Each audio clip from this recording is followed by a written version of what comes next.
Les vraies voix Sud Radio. Bonsoir Félix. Bonsoir tout le monde. Avec trois mots dans l'actu qui sont bataille, menace et mandat. La bataille entre FNSEA et coordination rurale se durcit. Des membres du deuxième syndicat agricole, la CR, ont perturbé tout à l'heure un déplacement du président de la FNSEA, Arnaud Rousseau, dans le Lot-et-Garonne. Le Parlement ukrainien déserté tout à l'heure. Kiev redoute de nouvelles frappes russes. Cette fois sur le quartier gouvernemental. Vladimir Poutine se fait menaçant et accuse l'Occident de provoquer un conflit mondial. Et puis le mandat d'arrêt de la Cour pénale internationale contre Benyamin Netanyahou divise l'Europe. La France serait officiellement prête à l'appliquer quand au contraire, le Hongrois Viktor Orban invite le Premier ministre israélien pour lui marquer son soutien. Les vraies voix Sud Radio.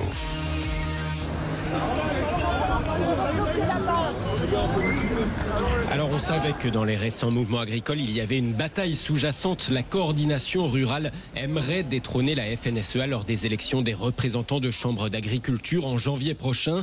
Elle accuse le syndicat numéro 1 de faire de l'accompagnement, de la cogestion, voire d'être au service de l'agro-business. Mais cette bataille ne s'était pas encore vue si clairement que tout à l'heure, le président de la FNSEA était en déplacement à Agen, dans le Lot-et-Garonne, pour le Congrès national des producteurs de légumes. Et il s'est heurté à un comité d'accueil de la CR47 au Parc des Expos. Une cinquantaine de militants de la coordination rurale venus le huer, au point qu'Arnaud Rousseau a dû ensuite rejoindre sa voiture sous escorte policière et il n'a pas mâché ses mots. Il y a des lignes différentes. Vous avez compris que nous, affamer Toulouse, la théorie du chaos, l'extrémisation du débat, c'est pas notre manière de faire. Écoutez, les agriculteurs auront le choix de se positionner. Ils le feront en conscience. Moi, je crois pas que le problème, ça soit mon agriculteur riverain ou voisin qui n'aurait pas la même opinion que moi. Moi, je crois que le problème, c'est plutôt comment on se protège de concurrence déloyale, comment on est capable de défendre le prix de nos produits, comment on est capable de continuer à produire des volumes avec, encore une fois, de l'eau, des moyens de production, des phytos, des semences, comment on maîtrise nos charges, comment on a des politiques publiques qui sont équitablement réparties, comment on explique aux consommateurs que s'il veut continuer à avoir une production française, il faut accepter d'en payer le prix. Et ça, c'est des vrais combats de fond. Et le reste, écoutez, c'est l'écume des jours. Le président de la FNSEA au micro AFP de Gladys Bonassi. Deuxième mot, menace. Vladimir Poutine hausse le ton et les députés ukrainiens désertent leur parlement. Après un nouveau tir russe de missiles balistiques vers son sol hier, le Parlement ukrainien a annulé sa séance tout à l'heure. Les autorités craignent de nouvelles frappes et en particulier sur le quartier gouvernemental de la capitale Kiev, car après le feu vert à l'utilisation par les Ukrainiens de missiles longue portée de fabrication américaine ou britannique, eh bien le président russe Vladimir Poutine se fait menaçant. Je recommande aux élites dirigeantes des pays qui prévoient d'utiliser leur contingent militaire contre la Russie d'y réfléchir sérieusement.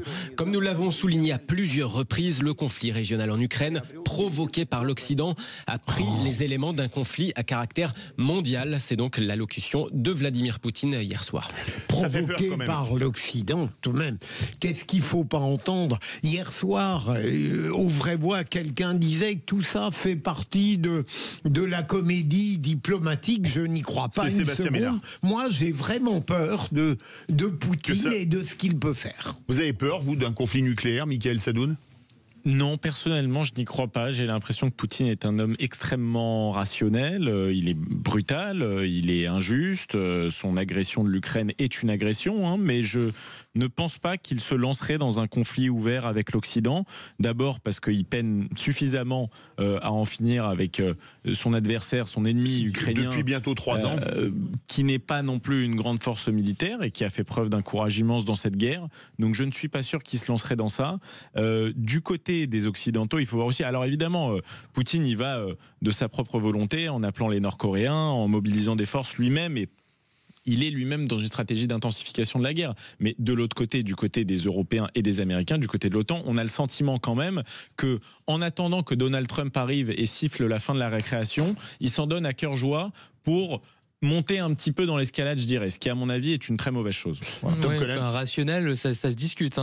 Il ne s'agit pas de mettre en cause la santé mentale de l'intéressé, mais ça a souvent été l'agression. Oui, non, mais c'est pas le sujet. Mais enfin bon, l'agression quand même qui a constitué l'invasion de l'Ukraine était parfaitement insensée, irrationnelle, déraisonnable, folle, tout ce qu'on peut trouver comme qualificatif adéquat. Donc non, je pense absolument pas qu'il faille éviter de redouter une escalade de la violence. Ça peut tout à fait se passer.